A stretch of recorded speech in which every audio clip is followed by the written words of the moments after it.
and ends of the earth. The last week in June of next year, 1898, found me back in Cruden.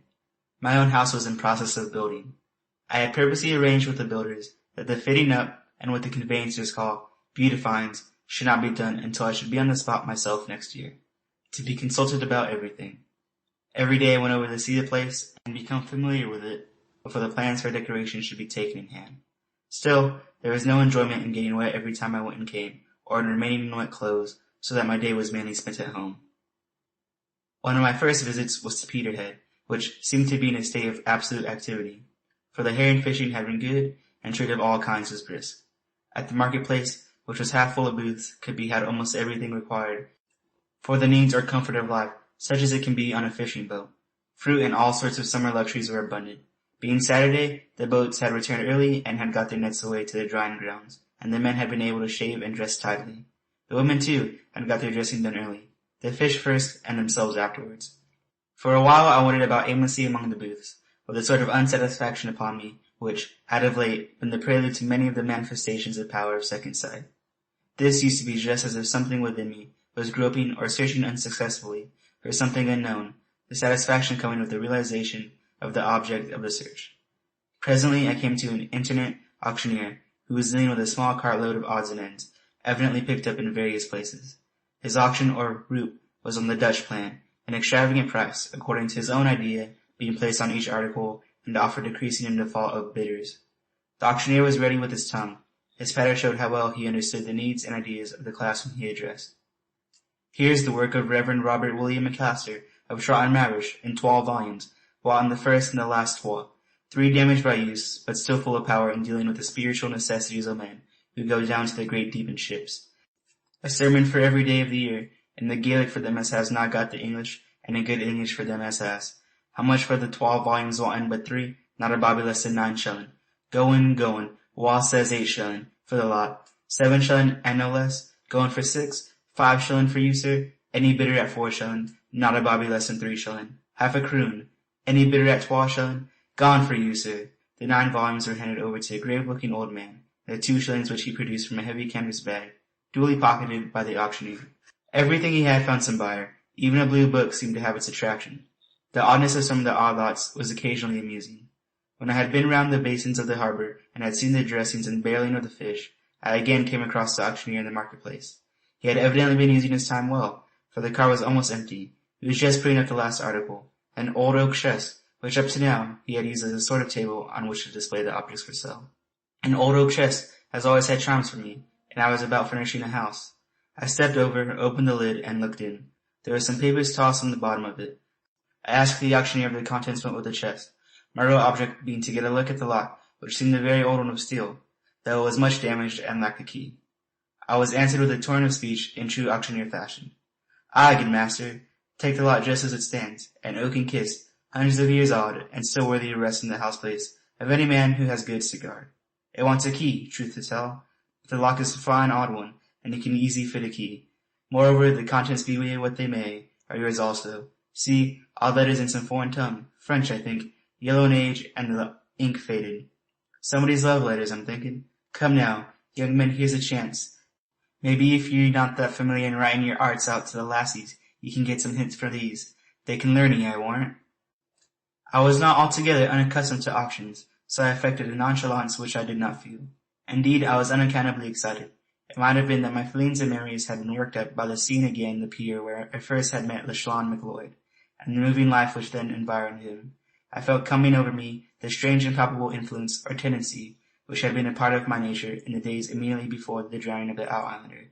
Even as I looked, I seemed to feel rather than see fixed upon me the baleful eyes of the man in the ghostly procession on the Lammas Eve. I was recalled to myself by the voice of the auctioneer. "The kist and its contents will be sold for a guinea and not a bobby less." "I take it," I cried impulsively. The auctioneer, who in his wildest dreams had no hope of such a price, seemed startled into momentary comparative silence. He quickly recovered himself and said, "The kist is yours, good master, and that concludes the route." I looked around to see if there was present anyone who could even suggest, in any way, the appearance of the man in the ghostly procession. But there was no such person. I met only Mirabelle Dictu, the greedy eyes of Gormala McNeil. That evening in my room at the Kilmarnock Arms, I examined the papers as well as I could by lamplight. They were an old-fashioned style of writing, with long tails and many flourishes, which made them an added difficulty to me. Their language was Spanish, which tongue I did not know, but by the aid of French, and with a little Latin, I could remember and made out a few words here and there. The dates ranged between 1598 and 1610. The letters, of which there were 8, were of manifest unimportance, short notes directed Donde Escoban, and merely arranging meetings. Then there was a number of loose pages of some printed folio, used perhaps as some kind of tally, or possibly a cipher, for they were marked all over with dots. The lot was completed by a thin narrow strip of paper, covered with figures, possibly some account. Papers of 3 centuries ago were valuable, were it only for their style of writing, so I locked them up carefully before I went to bed, with the full intention to examine them thoroughly some day.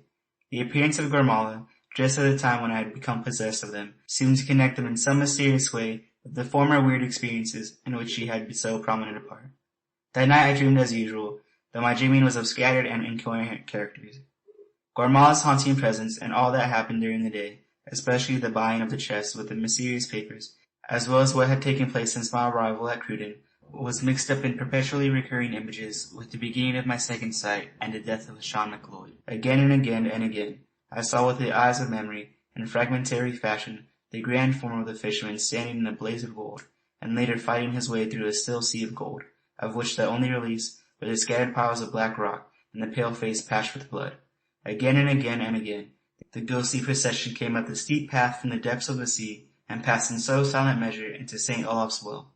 Gormala's words were becoming a truth to me, that above and around me was some force which was impelling to end all things of which I could take cognizance, myself amongst the rest.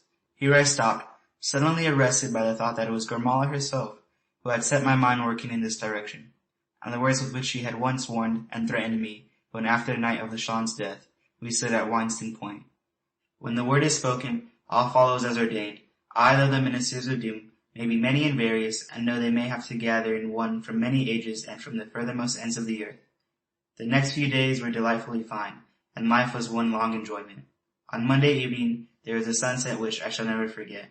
The whole western sky seemed ablaze with red and gold. Great masses of cloud, which had rolled up, seemed like huge crimson canopies, looped with gold over the sun, thrown on the western mountains. I was standing on the Hawklaw, whence I could get a good view. Beside me was a shepherd whose flock patched the steep green hillside as with snow. I turned to him and said, "Is not that a glorious sight? Aye, 'tis grand, but like all beauty, O the world, it fadeth into night, and is only a mask for duel." You do not seem to hold a very optimistic opinion of things generally. He deliberately stoked himself from his snuff mull before replying. Optimist nor pessimist am I. Aichi nor Ochi. I'm thinking the optimist and the pessimist are leaders alike, taking a parrot for the whole, and so guilty of the logical sin, o particularly ad universale. Sophism they misstate it, as if there were anything but a lee in the misstatement. O fact, facts is good enough for me, and that, let me tell ye, is why I said that the splendor of the sunset is but a mask for duel. Look yon, the clouds are all golden glory, like a regiment going out to battle, but bid ye till the sun drops, not only below the horizon, but beyond the angle of refraction. Then what see ye? All grim and grey, and waste, and duriness, and duel, like the army as it returns for the fetch. There be some that think that because the sun sets fine in the night, it will of necessity rise fine in the morn. They seem not to ken that it has to traverse one half of the world ere it returns, and that the averages of fine and foul, of light and dark, have to be maintained. It may be that the days of fine follow any other fast, or that the foul times linger likewise, but in the end the figures of fine and foul toddle up in accord with their ordered sum. What use is it then no to take heed of facts? Well I ken that the fact of the morrow will differ from the facts of this night. Not in vain have I seen the wisdom and glory of the Lord in sunsets and dawns without learning the lessons that they teach. Mon, I tell ye, that it's all these glories of pomp and pageantry, all the lascivious luxuries of colour and splendour, that are the foreigners of disaster. Do ye no see the streaks of wind running in the sky, from the east to the west? Do ye ken what they pretend? I am telling ye, that before the sun sets the morrow night, there will be a ruin and disaster on all sides of Scotland. The storm will no begin here, it is perhaps raging the new away to the east, but it will come quick, most likely with the rising of the tide, and will be then to them as has no made safe with all they can. Hark ye the stillness.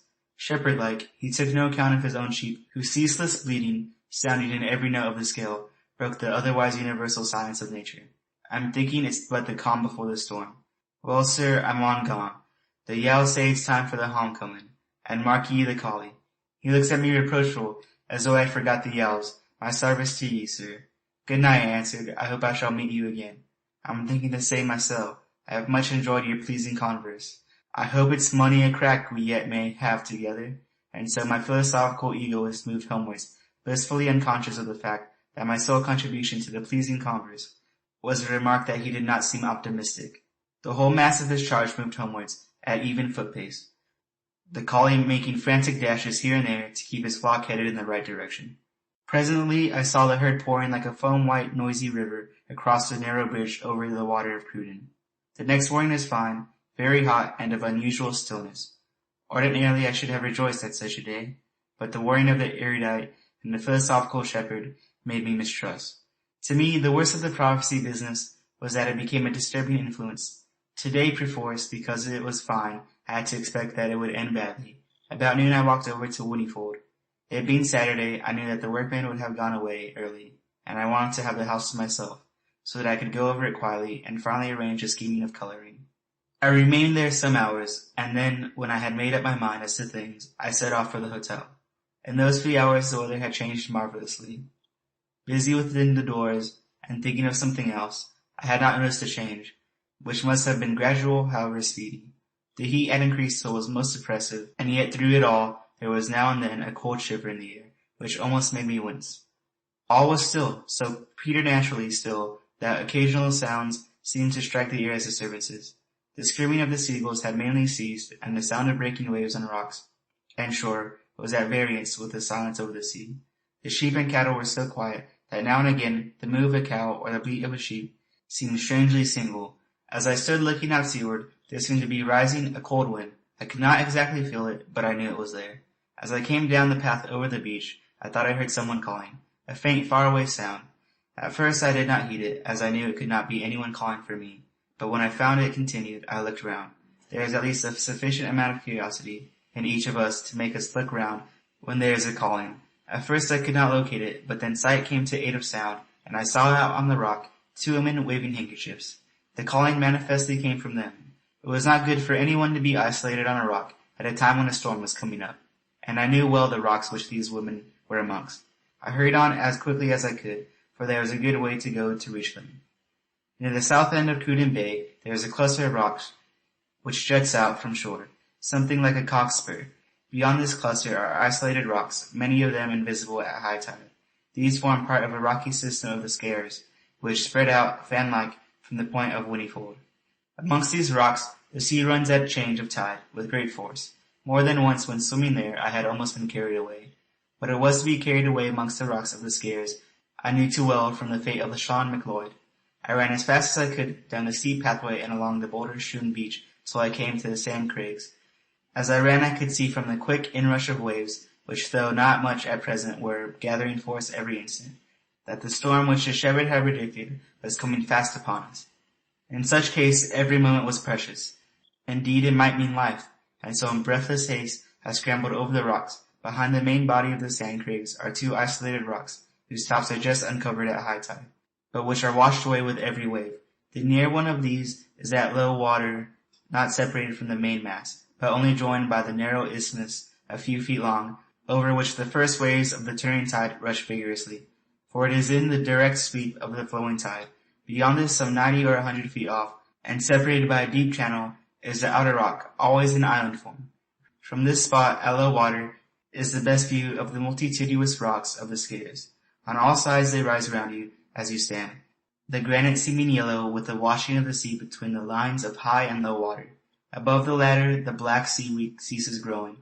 The island is so hidden by the higher rocks around it that it cannot be seen from any part of Cruden Bay or from Port Errol across it. It can only be seen from the path leading to Whinnyfold. It was fortunate that someone had been passing just then, or the efforts of the poor woman to attract attention might have been in vain. When I reached the sand crags, I scrambled at once to the farthest point of the rocks, and came within sight of the isolated rock. Fortunately it was low water. The tide had only lately turned, and was beginning to flow rapidly through the rocks.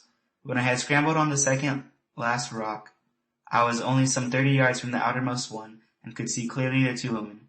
One was stout and elderly, the other young and tall, and of exceeding beauty. The elderly one was in an almost frantic condition of fright, but the younger one, though her face was deadly pale, and I could see from the anxious glances which she kept casting round her that she was far from at ease, was outwardly calm. For an instant there was a curious effect as her pale face, framed in a darker hair, stood out against the foam of the tide, streaming round the far-off rocks. It seemed as though her head were dressed with white flowers. As there was no time to lose, I threw off my coat and shoes and braced myself for a swim. I called as I did so, "What has become of your boat?" The answer came back in a clear young voice of manifestly American intonation. "It drifted away. It has gone off amongst the rocks at the headland." I had for a moment an idea that my best plan might be to fetch it at first, but a glance at the distance and at the condition of the sea made me see the futility of any such hope. Already the waves were rising so fast that they were beginning to sweep over the crest of the rocks. Even that in front of me, where the women stood, was now topped by almost every wave. Without further delay, I jumped into the sea and swam across. The girl gave me a hand up the rock, and I stood beside them, the old lady holding tight to me whilst I held the younger one, and the rising waves washing round our feet. For a moment or two I considered the situation, and then asked them if either one of them could swim. The answer was in the negative. "Then," I said decisively, "that you must leave yourselves to me, and I shall swim across with each of you in turn." The old lady groaned. I pointed out that there was no other way, and that if we came at once, it would not be difficult, as the distance was short and the waves were not as yet troublesome. I tried to treat the matter as though it were a nice holiday episode, so that I might keep up their spirits, but all the same I felt gravely anxious. The distance to swim was only some 30 yards, but the channel was deep, and the tide was running strong. Moreover, the waves were rising, and we should have to get a foothold on the slippery seaweed-covered rock. However, there was nothing to be done but to hasten, and as I was considering how best I should take the old lady across, I said, "What a pity it is that we haven't even a strong cord, and that we could pull each other across." The girl jumped at the idea and said, "There was plenty in the boat, but of course it is gone. Still there should be a short piece here." I took care to fasten the painter to a piece of rock, but like a woman forgot to see that the other ends were fixed to the boat, so that when the tide turned, she drifted away with the stream. The fast end should be here still. When the coming wave had rolled on, she pointed to a short piece of rope tied round a jutting piece of rock. Its loose end swayed to and fro with every wave. I jumped for it at once, for I saw a possible way out of our difficulty. Even if the rope was short, so was the distance, and its strands ravelled might cover the width of the channel. I untied the rope as quickly as I could. It was not an easy task, for the waves made it impossible to work except for a few seconds at a time. However, I got it free at last and pulled it up. It was only a fragment some 30 feet in length, but my heart leaped, for I saw my way clear now. The girl saw it too, and said it at once, "Let me help you." I gave her one end of the rope, and we commenced simultaneously to ravel the piles. It was a little difficult to do, standing as we did upon the uneven surface of the rock, with the waves rushing over our feet, and the old lady beside us groaning and moaning and imploring us to hasten. Mostly she addressed herself to me, as in some way the deus ex machina, and thus superior to the occasion, where helpless women were concerned. But occasionally the wail was directed to her companion, who would then, even in a time of stress and hurry, spare a moment to lay a comforting hand on her, as she said, "Hush, oh hush, do not say anything, dear, you will only frighten yourself. Be brave," and such phrases of kindness and endearment. Once the girl stopped as a wave bigger than the rest broke over her feet. The old lady tried to still her shriek into a moan as she held on to her, saying, "Oh, Miss Anita, oh, Miss Anita," plaintively over and over again. At last we had ravelled the 4 strands of rope and begun to knot them together. The result was a rope long enough to reach from rock to rock, though it was in places of very doubtful strength. I made a big loop at one end of it and pulled it over the stout lady's head and under her armpits.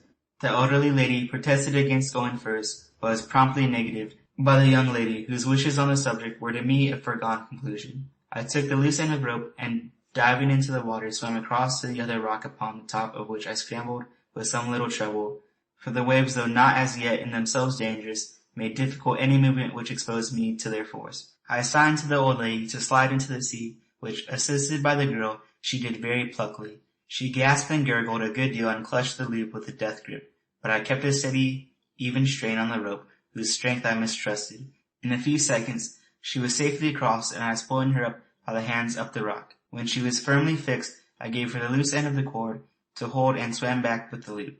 The girl did not delay or give any trouble. As she helped me up the rock, I could not but notice what strength she had. Her grip of my wet hand was firm and strong, and there was in it no quiver of anxiety. I felt that she had no care for herself now that her companion was safe.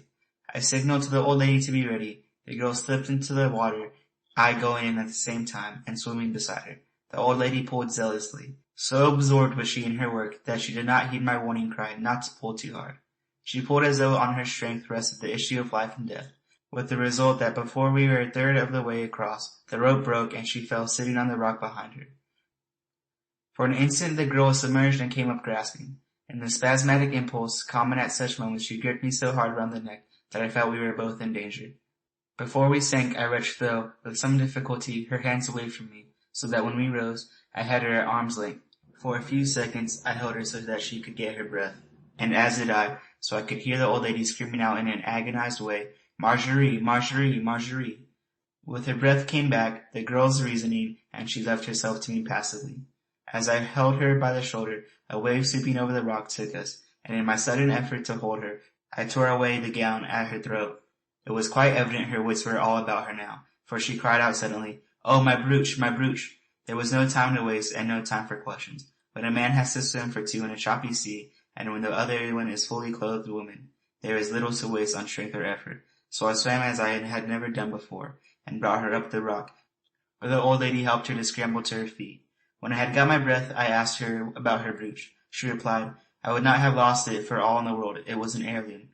"Was it gold?" I asked, for I wanted to know its appearance, as I intended to die for her. "Yes," she said, and without another word, I jumped into the channel again, to swim to the outer rock. For it was close there, it must have been lost, and I could die from there. The channel between the rocks has a sandy bottom, and it would be easy to see the gold. As I went she called out to me to come back, not to mine, that she would rather lose it 1,000 times than to have me run any risk, and so forth. Things mightily pleasant to hear when spoken by such lips. For myself I had only exultation. I had got off both the women without accident, and the sea was as yet not such as to give any concern to a good swimmer. I dived for the rock and got bottom easily, the depth being only 10 or 12 feet, and after a few seconds looking round me, I saw the gleam of gold. When I had risen and swam to the inner rock, the two women pulled me up to my feet. When I had given her the brooch, the young lady pressed it to her lips, and turning to me with tears in her eyes, said, "Oh, you brave man, you kind, brave man! I would not have lost this for anything I call mine. Thank you that you have saved our lives, and that you have saved this for me." Then, with girlish impulsiveness and unpremeditation, she put up her face and kissed me. That moment, with her wet face to mine, was the happiest of my life. End of chapter 7.